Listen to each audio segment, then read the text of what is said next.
सी नई आपदा खड़ी करने का विचार है जो मुझे यहां लेकर आए हो? मैं पता है इंद्र, देवराज होने के बाद भी इतने व्याकुल और चिंतित क्यों रहते हो?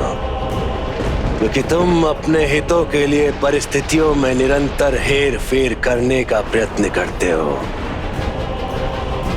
और जब तुम्हें आभास होता है कि परिस्थितियों से तुम्हारा नियंत्रण घट रहा है, तुम व्याकुल होने लगते हो।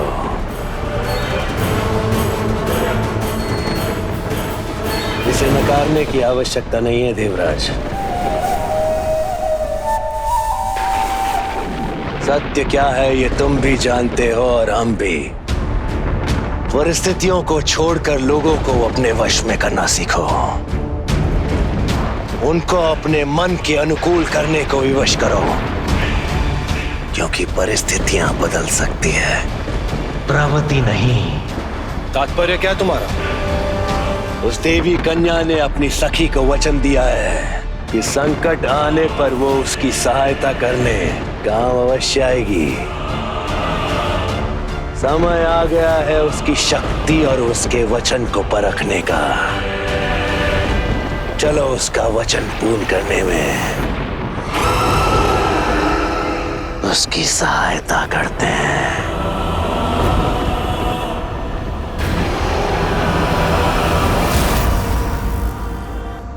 शेरू, हमने भारती को वचन तो दे दिया है, किंतु वो अब इस पूरे सपने से इतनी चिंतित क्यों हो गई?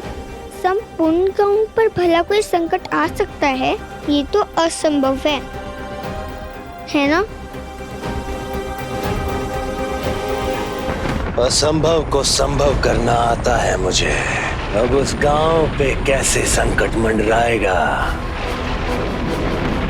यदि तुम्हें उसका उत्तर चाहिए तो वो यही है।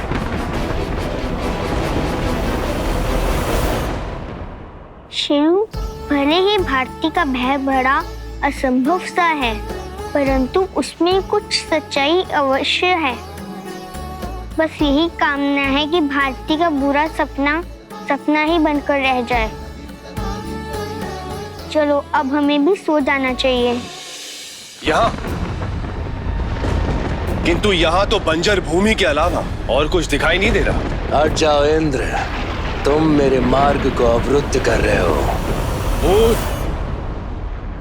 सहनशीलता की भी कोई सीमा होती है जो तुम लांघ रहे हो। अपनी योजना के बारे में बताते नहीं हो और मुझसे अपेक्षा रखते हो कि इन मूर्ख असुरों की तरह तुम्हारा अनुसरण करता रहूं।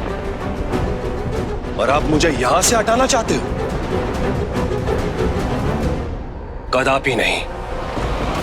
मैं अपने स्थान से नहीं हिलूंगा। जैसी तुम्हारी इच्छा इंद्र।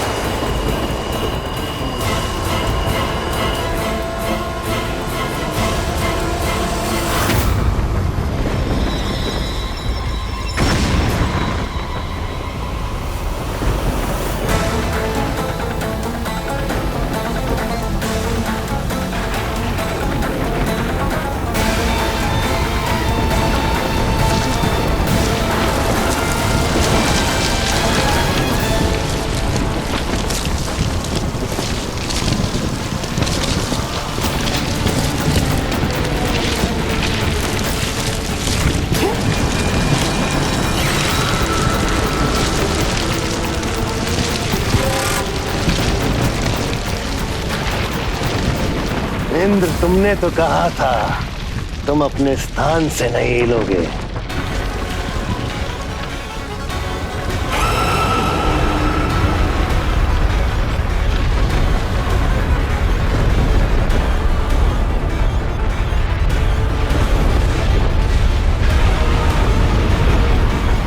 कहीं तुम वही तो नहीं कर रहे हो जो मैं सोच रहा हूं? हाँ, मैं तलातल का द्वार खोल रहा हूं।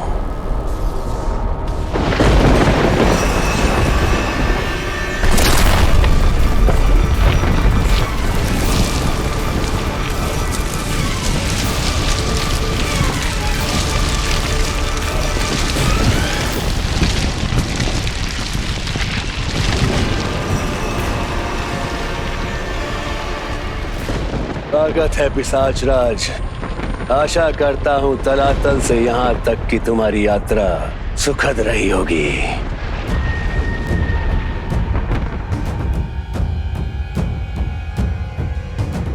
मूर्खसुर, तलाताल से मुझे यहाँ लाने की दृष्टता तूने कैसे की? पता नहीं तुझे, विनाश का दूत हूं मैं। मेरी शक्ति विध्वंस है।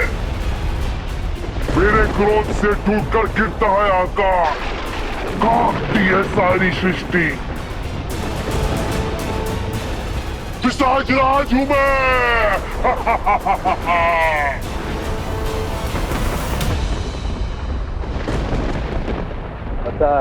पता है तेरा अगला पिछला दायां बायां ऊपर नीचे अतीत भविष्य सब पता है, किंतु अब तो जगा दिया। क्या करेगा तू? समस्त असुरों के भांति जीवन पर्यंत मेरे निर्देशों का पालन करेगा तू भी। क्या सर हट गया या माथा फट गया है? तेरे निर्देशों का अनुसरण करूंगा मैं। इस इंद्र के कारण पाताल हार कर भयभीत होकर पृथ्वी पर छिपा पड़ा है, और तुम मुझे अपने निर्देशों पर चलाओगे। मूर्खता करना तुम असुरों का जन्म सिद्ध अधिकार प्रतीत होता है। कान खोलकर सुन लो, हम 50 पर तुम्हारा कोई वर्चस्व नहीं। पुनः मेरी निद्रा भंग करने का दुस्साहस कभी मत करना, कभी नहीं।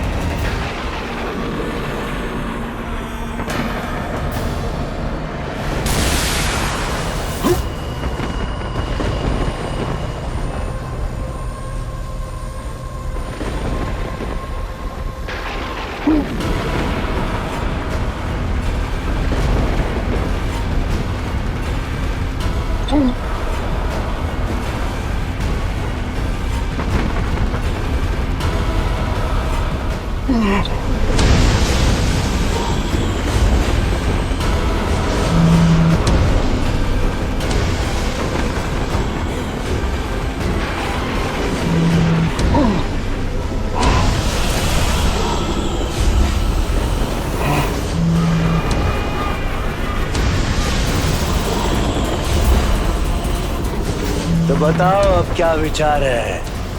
मेरे निर्देशों का पालन करोगे या? करूंगा, तुम जो बोलोगे मैं करूंगा।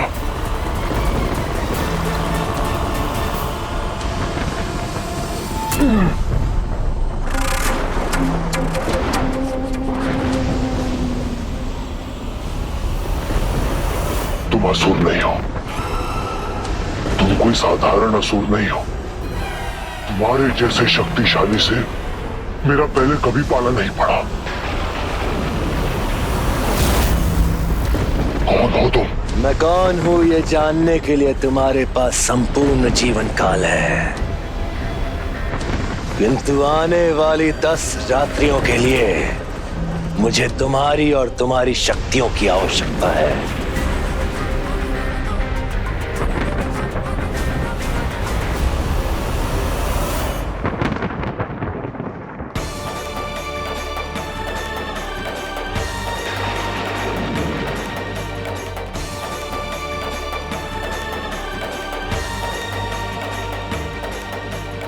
क्या चाहिए तुम्हें?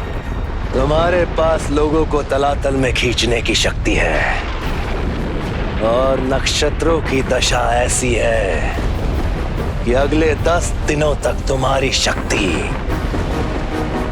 अपने चरम पर होगी।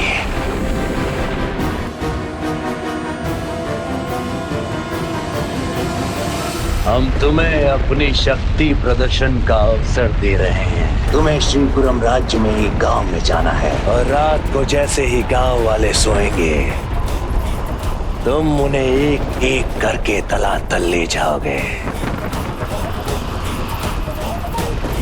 तुम्हें एक ऐसा संकट उत्पन्न करना है जिससे उभरना असंभव हो। समस्त गांव वासियों के लिए काल बनना है तुम्हें। हो गया। जो सुप्त हुआ सो लुप्त हुआ।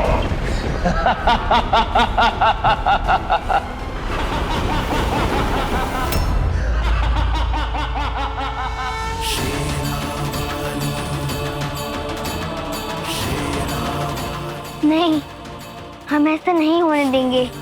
गांव वालों के साथ ऐसा नहीं होने देंगे हम।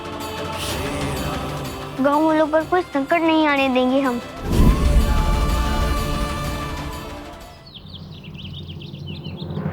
पहले कभी ऐसा बुरा सपना नहीं देखा। इस स्वप्न का क्या अर्थ हो सकता है? तुम्हारे पास भी उत्तर नहीं है ना शेरू?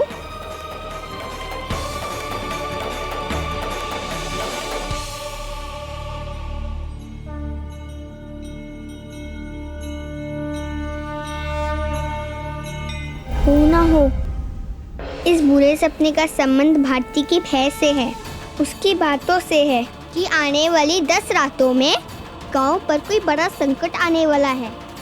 भारती और उन गांव वालों की सहायता के लिए कोई उपाय ढूंढना ही होगा जिससे वो 10 रातों तक सोए ही नहीं तो वो व्यक्ति उनके सोते ही उन पर आक्रमण कर देगा। नहीं, इससे रोकना होगा, किंतु करें तो क्या करें? कुछ मत कीजिए राजकुमारी जी।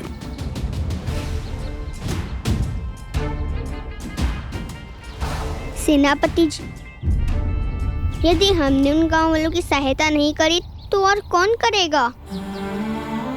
सेनापति जी, कृपया इस समस्या को दूर करने के लिए हमारी सहायता कीजिए। हमें विश्वास है कि हमारा सपना पूर्वाभास है और गांव वालों पर कोई विपदा आने वाली है।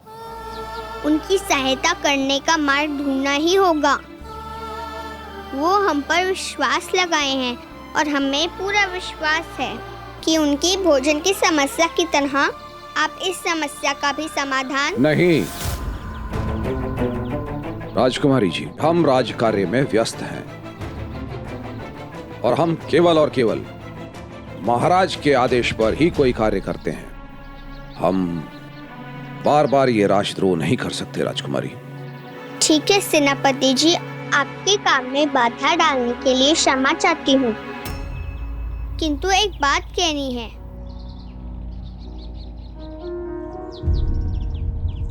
ये लेप हमने आपके घाव के लिए बनवाया है।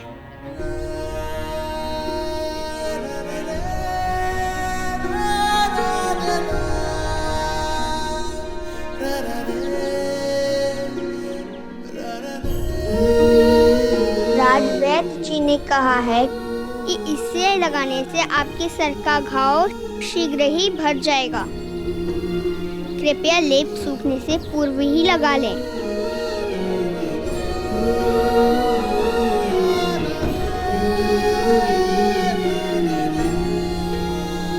राजकुमारी जी, आपसे कभी भी किसी की पीड़ा देखी नहीं जाती, इसीलिए आप सदैव सभी की सहायता करना चाहती हैं। इसमें कोई संशय नहीं कि आपकी मंशा पवित्र है, किंतु ये आपकी सुरक्षा का प्रश्न है और श्रीपुरम अपने राज्य की राजकुमारी की सुरक्षा के साथ कोई समझौता नहीं कर सकता। आपको किसी भी प्रकार के संकट से बचाने के लिए हमें महाराज को सत्य बताना ही होगा, अन्यथा हमें हमारी अंतरात्मा धिक्कारती रहेगी। क्षमा कीजिए राजकुमारी, हमें हमारा राजधर्म निभाना ही होगा।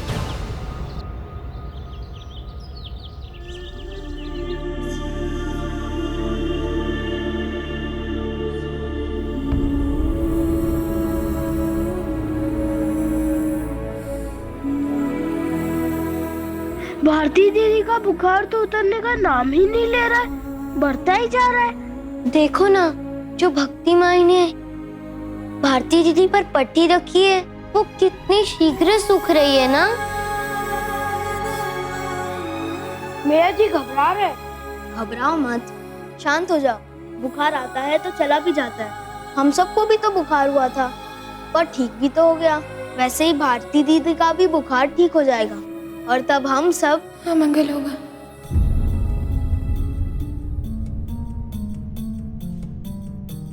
क्या कहा दीदी? अमंगल होगा। ऐसे क्यों बोल रही हैं?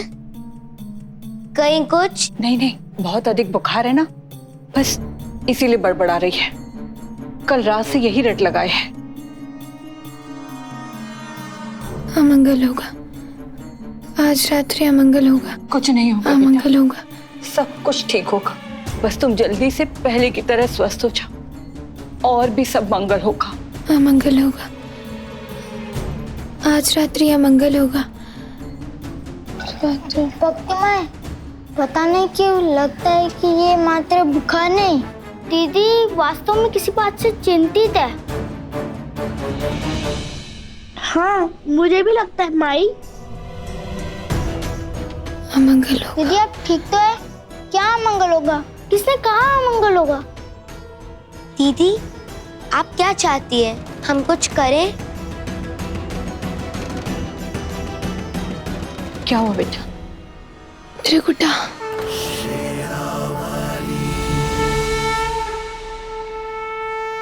त्रिकुटा,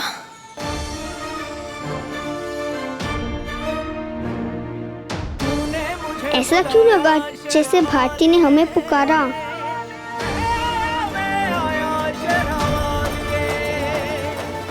गांव वालों की सहायता का कोई ना कोई मार्ग तो अवश्य होगा।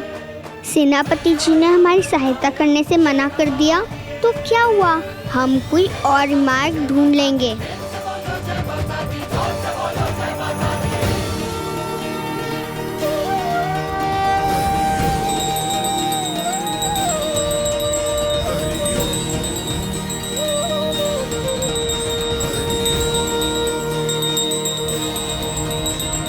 जय जगदीश हरे, ओम जय जगदीश हरे, ओम जय जगदीश हरे, ओम जय जगदीश हरे।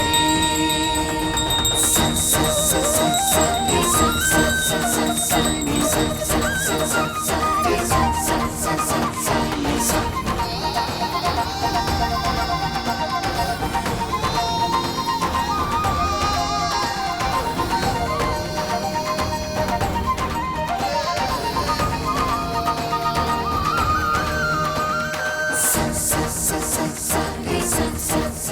हम तो सिर्फ उस पल के लिए आपको सजग कर रहे थे जब वैष्णवी का साक्षात्कार स्वयं भगवान विष्णु से होगा।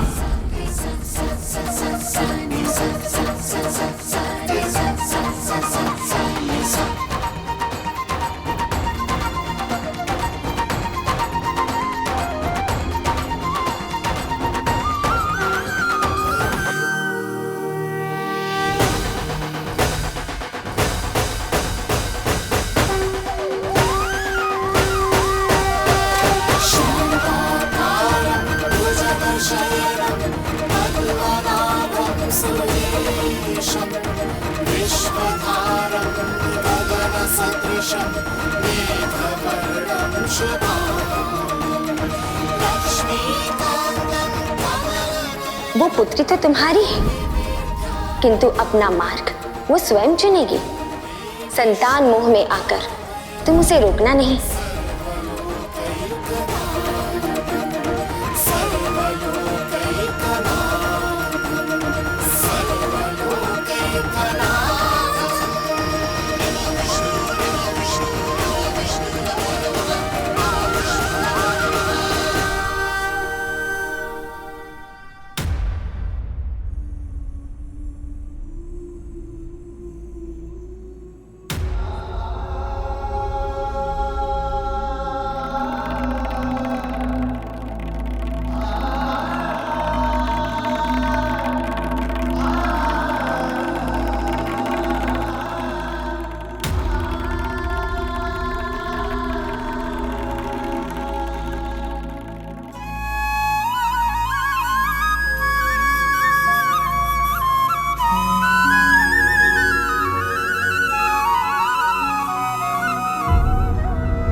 पिताश्री, ये चित्र तो हमने मंदिर में पहले कभी नहीं देखा।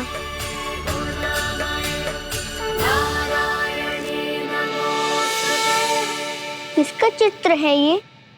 हम तो भूल ही गए थे, ये पाठ भी पढ़ाएंगे अब आप।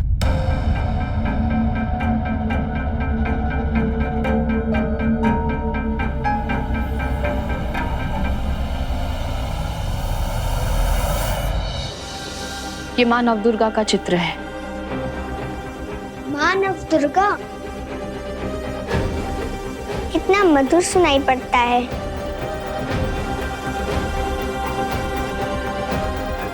इस चित्र का क्या महत्व है?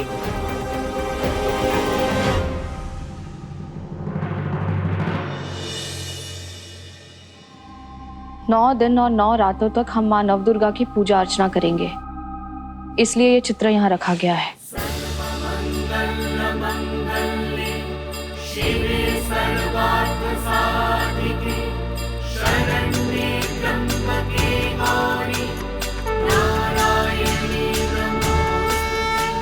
माँ नवदुर्गा आपके नाम के आगे ही माँ है, और हमारी माँ कहती है एक संतान की सारी समस्याओं का हल उसकी माँ के पास अवश्य होता है।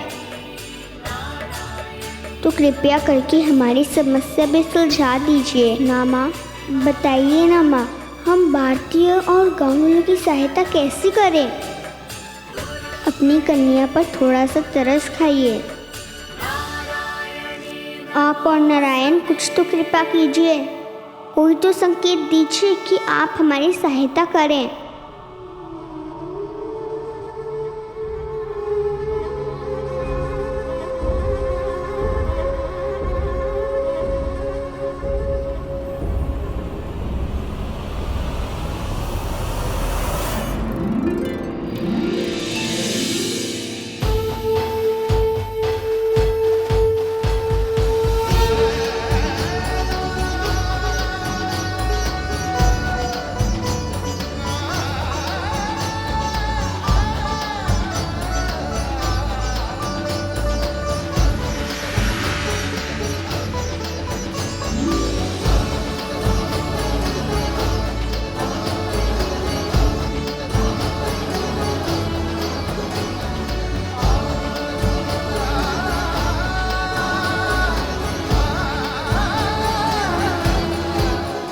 अब आरती संपन्न हुई।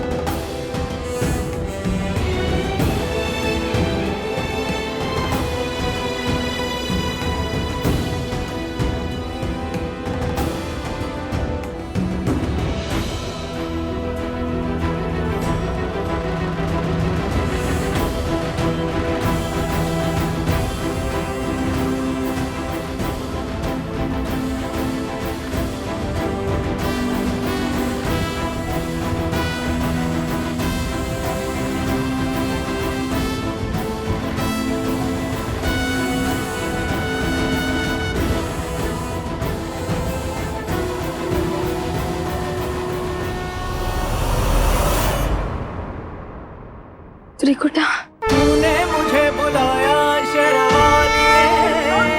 हम आ रहे हैं भारती, कोई ना कोई मार्ग अवश्य निकाल लेंगे।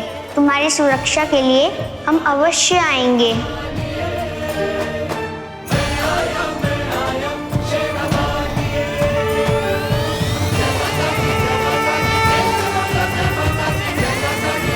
आज रात हम खेल नहीं पाएंगे शेरू, तो हमें भारती और गांव वालों के पास जाना ही होगा। नक्षत्रों की दशा ऐसी है कि अगले 10 दिनों तक तुम्हारी शक्ति अपने चरम पर होगी।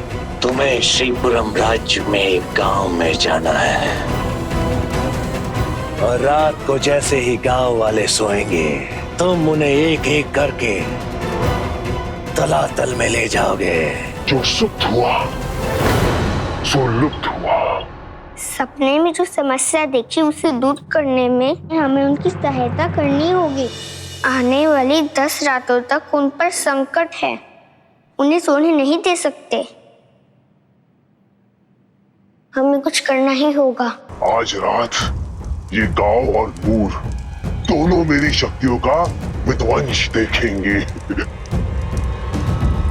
बस इनके सोने की प्रतीक्षा है। इनकी नींद मेरी सर्वोच्च शक्ति को और बढ़ाएगी और प्रारंभ होगी तलातल की यात्रा।